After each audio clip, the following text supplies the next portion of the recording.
সবাইকে স্বাগত জানাচ্ছি।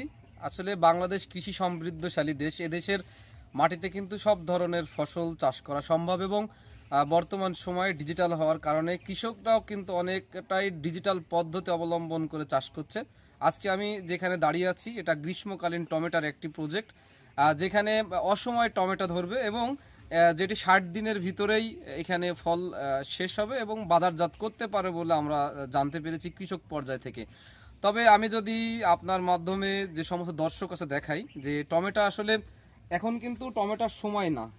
ইতিমধ্যে আমরা এই জমিটা পরিদর্শন করেছি। সমস্ত জমিতে যে সমস্ত গাছ লাগানো আছে সেগুলো কিন্তু দেখেছি প্রতিটা গাছেই ফুল এবং ফল এসেছে।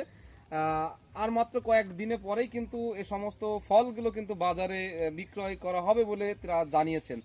তবে এই উদ্যোক্তা যে সুন্দর পদ্ধতি অবলম্বন করে চাষ করছেন এবং এই চাষটা যে তিনি একেবারেই নতুন করছেন, যাতে করে এই বাংলাদেশে যে সমস্ত অসময় টমেটো যে পাওয়া যাবে সেটা কিন্তু সাধারণ মানুষ কখনোই কল্পনা করতে পারেনি।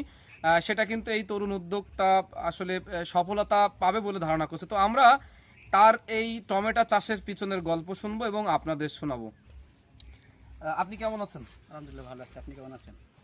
আচ্ছা, আপনি যে টমেটো চাষটা করছেন আসলে কি কারণে চাষ করছেন? টমেটো বাদে অনেক চাষ আছে, কি কারণে আপনি চাষটা করছেন? আসলে গ্রীষ্মকালীন টমেটোটা এমন একটা চাষ যেটা আগাম হিসেবে তৈরি করতে পারলে বা উৎপাদন করতে পারলে অনেক লাভবান হওয়া যায়। অন্যান্য চাষ আছে যেগুলো এত ভালো বা এত লাভ হওয়া সম্ভব নাই। এই চাষটা অনেক ভালো একটা চাষ এবং আগাম হিসেবে চাষ করলে টমেটোর অনেক ক্রাইসিস থাকে বাজারে। সেই সময় এটা আসছে আপনার বাজারে ওঠে এবং অনেক মুনাফা অর্জন করা সম্ভব। তো আপনি যে এই চাষ করছেন, আপনার এই চারাগুলো কিভাবে সংগ্রহ করলেন এবং আসলে এই চাষের কি কি পদ্ধতি আছে? চারাগুলো আমাদের ম্যাক্সিমাম এগুলো থেকে আমরা সংগ্রহ করি, যেটা যশোর শাখা থেকে।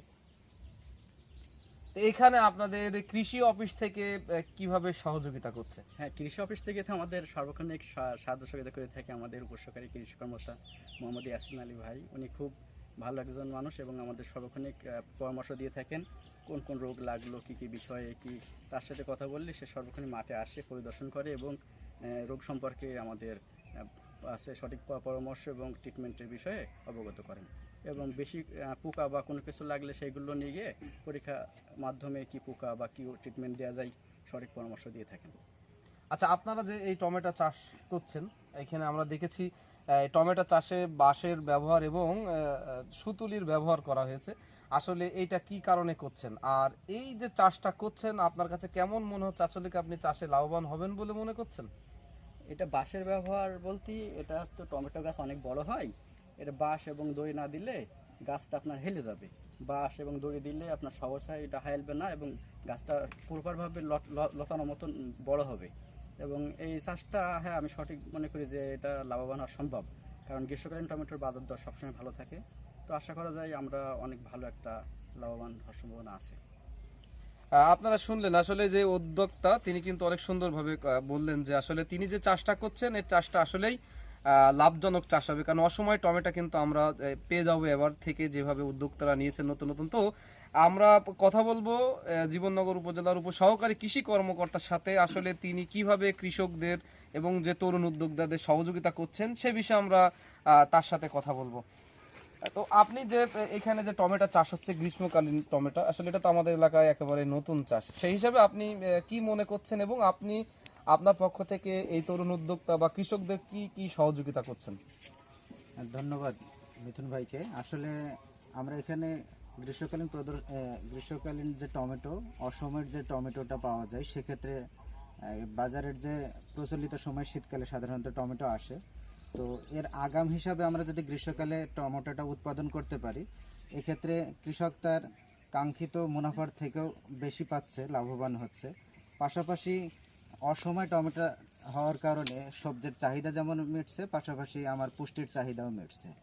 এবং এতে করে যারা, বিশেষ করে তরুণ যারা, তারা ইতিমধ্যে খেয়াল করেছেন, তারা হচ্ছে মালচিং পদ্ধতি ব্যবহার করে হচ্ছে আমরা বিভিন্ন ধরনের প্রযুক্তি জীবননগর কৃষি অফিসের মাধ্যমে দিয়ে যাচ্ছি।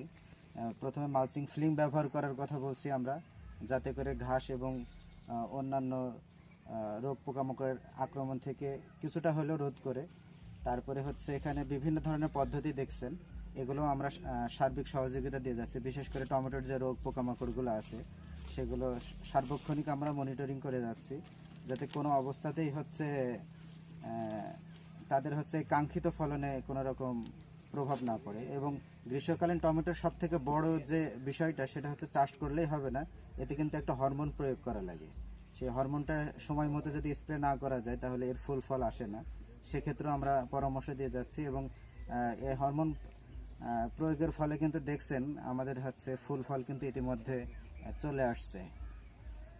আর তরুণ উদ্যোক্তা এখানে তারা খুবই পরিশ্রমী আর কি, এবং তারা এই ফসলের পাশাপাশি অনেক ফসলগুলাই আবাদ করেছে যেগুলো হচ্ছে বর্তমান সময়ের জন্য অনেক চ্যালেঞ্জ স্বরূপ, এবং তারা চ্যালেঞ্জ নিতে ভালোবাসে এবং আমরা এই ধরনের উদ্যোক্তাদের পাশে সার্বক্ষণিক আছি, থাকবো। একসময় কিন্তু যে সমস্ত দেশের বাংলাদেশের যে সমস্ত কৃষকরা ছিল তারা কিন্তু সনাতন পদ্ধতি অবলম্বন করে বিভিন্ন ধরনের চাষ করত। বর্তমান সময়ে ডিজিটাল হওয়ার কারণেই বাংলাদেশের যে সমস্ত কৃষকরা বিশেষ করে তরুণ উদ্যোক্তারা আছে তারা কিন্তু নতুন নতুন পদ্ধতি অবলম্বন করে বিভিন্ন ধরনের চাষ করছে। আর এ কারণেই কিন্তু বাংলাদেশ আরো এগিয়ে যাচ্ছে, বাংলাদেশ আরো এগিয়ে যাবে এই প্রত্যাশা রেখে আজকের মতো এখানে বিদায় নিচ্ছি। সবাই ভালো থাকবেন, সুস্থ থাকবেন, ধন্যবাদ সকলকে।